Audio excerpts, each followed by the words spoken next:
Ibnu Umar ini tanya kepada Bilal, Bilal, kalau Rasulullah sholat terus ada para sahabat memberikan salam, ini bagaimana caranya?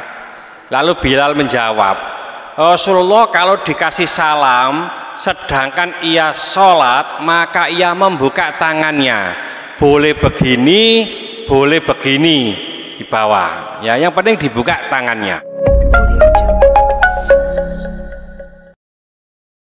Assalamualaikum warahmatullahi wabarakatuh.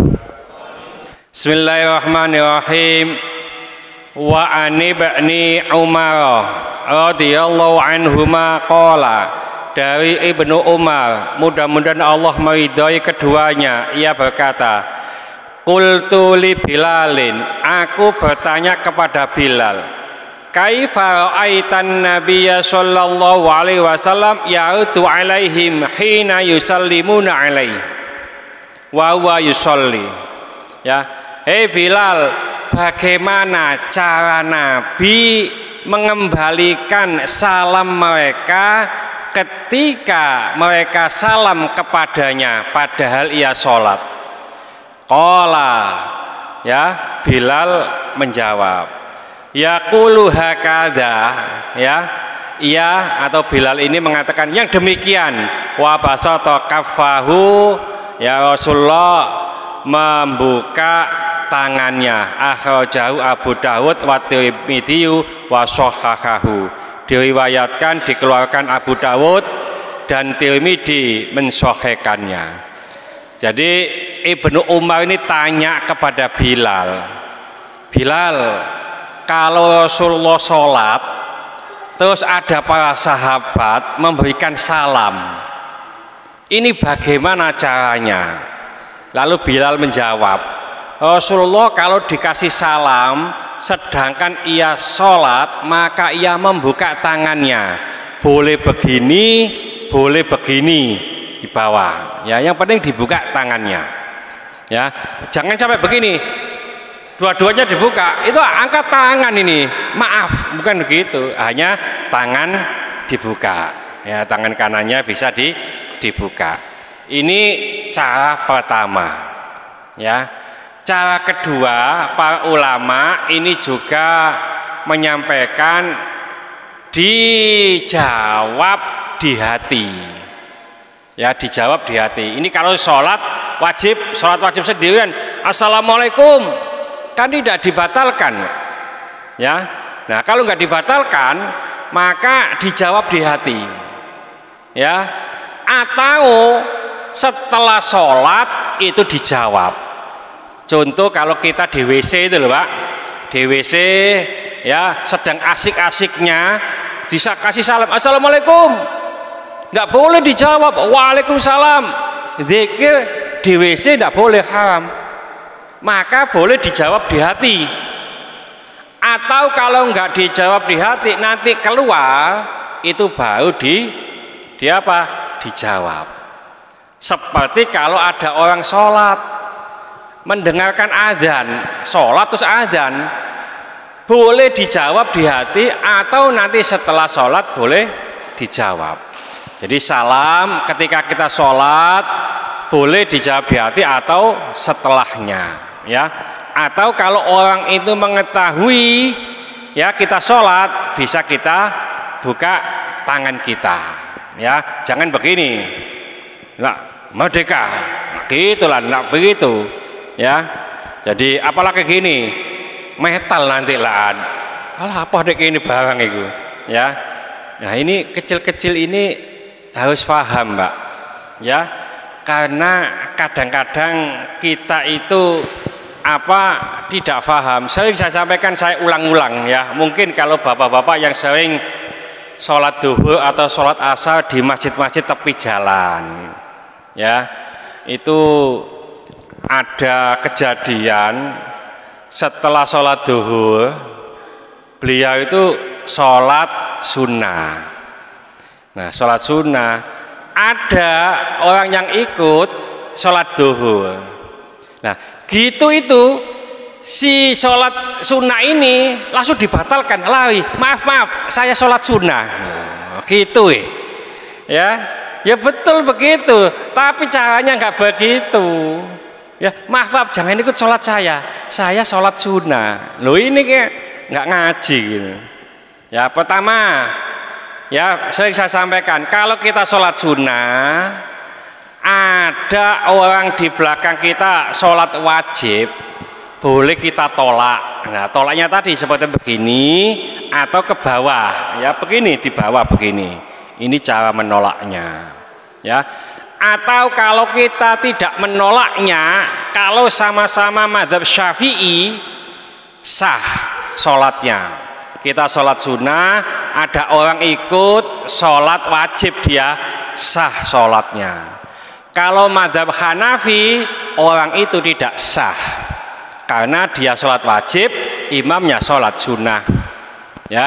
Nah, jadi imam mazhab Hanafi ini mensyaratkan imam dan makmum itu derajat sholatnya minimal sama atau yang imamnya lebih tinggi derajatnya, ya.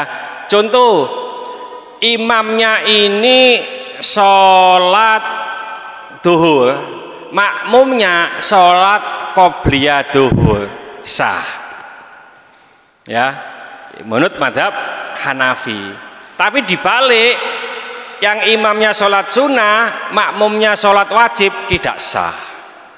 Kalau mazhab Syafi'i, sholat apapun sah, ya, karena mazhab Syafi'i tidak mensyaratkan derajat sholat imam dan kecuali kaifiyahnya beda.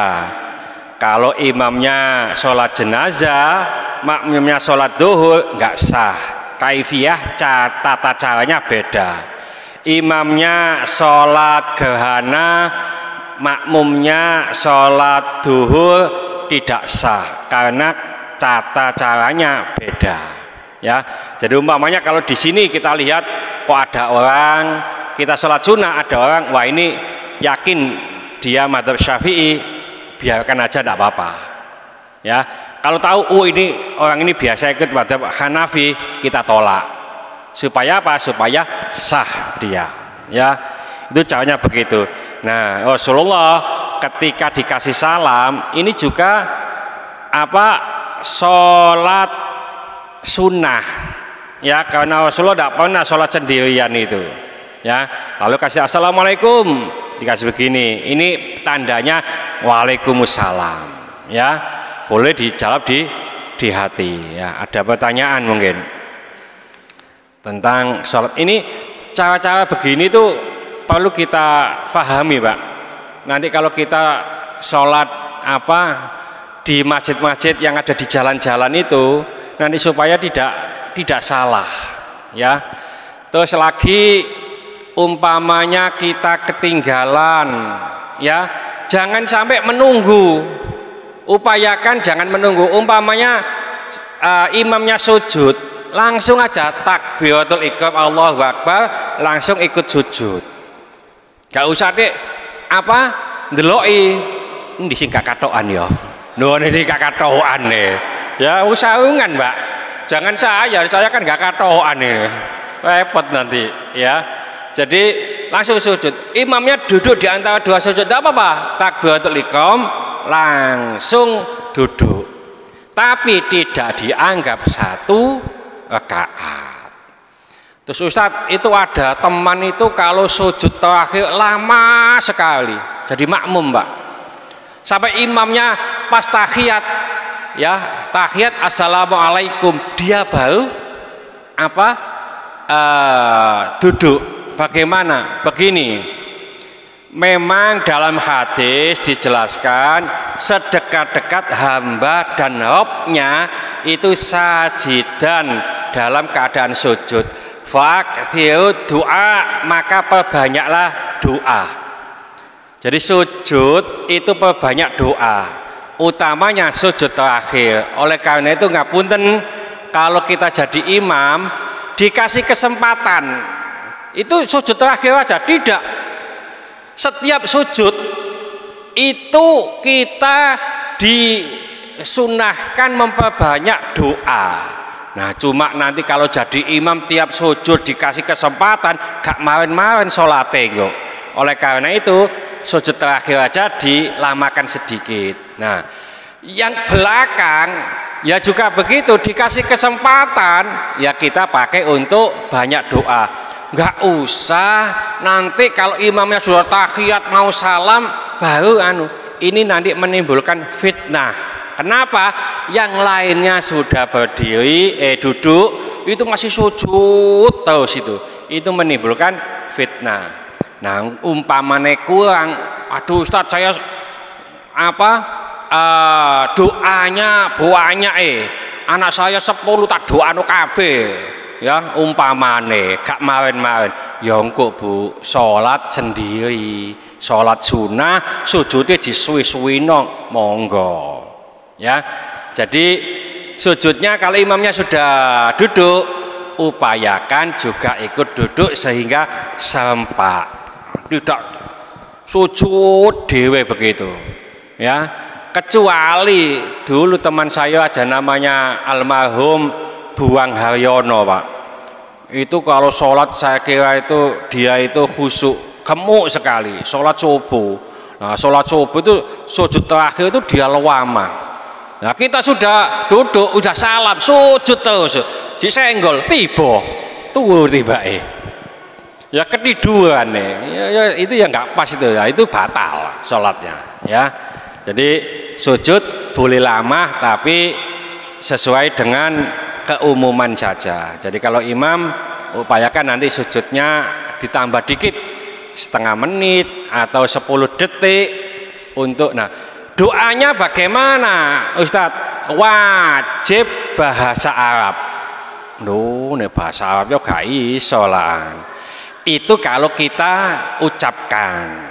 Kalau ucapkan bahasa Arab wajib karena sholat itu menggunakan bahasa Arab. Nah bagaimana kalau bahasa ajem, bahasa selain Arab? Boleh tapi di hati.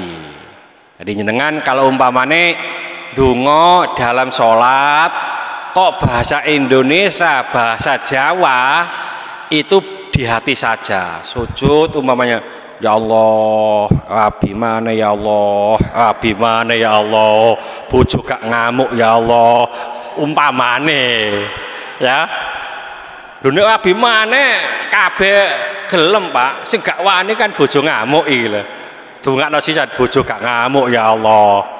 Ngono ku nek basa Jawa terus dikeraskan, bojone keungu Pak. Apa Pak? Enggak Bu, enggak tobat aku ya. Jadi apa, nah sing wedok ya suka gitu. Jadi ndonga ya Allah bojo kula mboten abimane ya Allah, bojo kula mboten abimane ya Allah. Jadi kan sama-sama mulian ya. Ini contoh-contoh ya. Boleh ndonga ya Allah duit ya Allah, duit enggak apa-apa ya. Yang penting tidak dikeluarkan. Jaluk nang Gusti Allah tuh apa wae dijaluk Pak, enggak apa-apa ya. Sering saya sampaikan ya, Yai Imun Hamzah ya. Jadi Yai Imun Hamzah itu ngomong ya, sampai ini sandal pedot ae ndonga nang Gusti Allah, ya Allah sandal kula pedot ya Allah, ini diganti ya Allah, enggak apa-apa ya. Pokoknya apa jaluk nang Gusti Allah. Wong Gusti Allah itu maha kaya ya. Jaluk sandal kapit ya kasih ya nanti Pak ya. Ojo maneh Gusti Allah nang Pak Wasik ngono njaluk. Wasik sandalku pedhot ndi musala. Ganti ngono tok wae wong nduk musala ya, nduk pasar njaluk ganti. Ndi sing duwe pasar iki ya. Jadi njaluk nang sing duwe pasar kono. Pak sandalku pedhot itu pasar ya wis kita tak ganti ya gitu nanti ya. Mudah-mudahan sedikit ini dibarengi hidayah dari Allah Subhanahu wa taala. Mudah-mudahan segala hajat kita dikabulkan Allah, segala kesulitan kita dibantu oleh Allah. Mudah-mudahan anak-anak kita menjadi anak soleh solihah, taat kepada Allah, patuh dan nurut kepada kedua orang tua. Ya Allah kasih keturunan, mudah-mudahan Allah memberikan keturunan yang soleh soleha. Ya Allah kasih jodoh, mudah-mudahan memberikan jodoh yang soleh soleha. Mudah-mudahan di antara kita, keluarga kita, handetolan kita, tetangga-tetangga kita yang saat ini sedang sakit, baik di rumah sakit maupun di kediaman, mudah-mudahan Allah cepat mengangkat penyakitnya, menyembuhkan penyakitnya, dan mudah-mudahan Allah memberikan kesabaran kepada yang sakit, dan dengan kesabaran ini mudah-mudahan Allah mengangkat seluruh dosa-dosanya, dan mudah-mudahan Allah mengampuni dosa-dosanya orang yang mendolimi kita. Al-Fatihah. Bismillahirrahmanirrahim. Al-'asri innal insana lafi khusrin illa alladziina aamanu wa 'amilus sholihati wa tawassaw bil haqqi wa tawassaw bis sabr. Subhanallahi wa bihamdika asyhadu an la ilaha illa anta astaghfiruka wa atubu ilaik. Wassalamualaikum warahmatullahi wabarakatuh.